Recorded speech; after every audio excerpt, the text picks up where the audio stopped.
Hello everyone, Ivan here, back at it again with the weekly update video for the week of June 21st, 2020. This week has brought us the release of build number 82, bringing with it quite a few stability and bug fixes. Let's get right into it. Since Overhauled launched, we've been listening to all of your feedback, and have been adjusting our focus on the most pressing issues.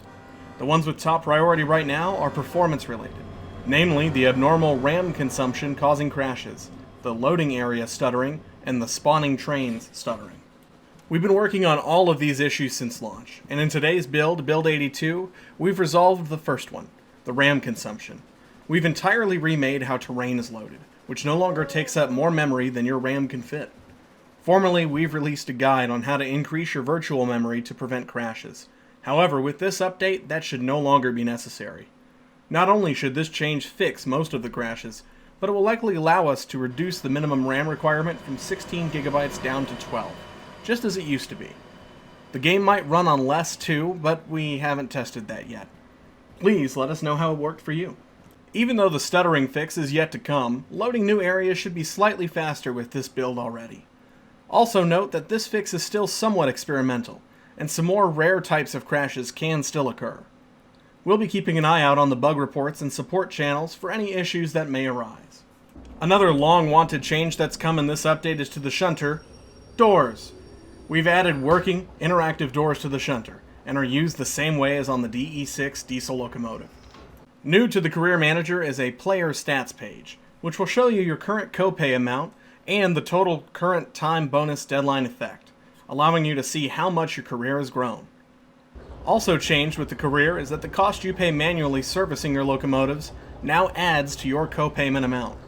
What this means is that after driving your DE6 hard around the valley, every dollar you spend refueling, repairing, and servicing your locomotive goes towards paying off your debts to insurance as well.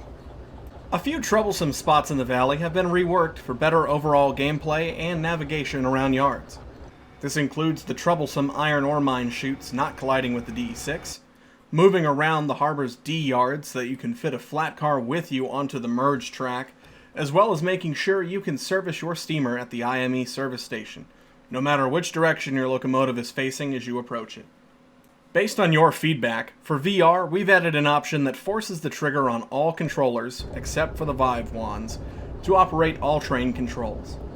This means that the same button for grabbing the throttle, brake, flipping breakers, and tooting your horn.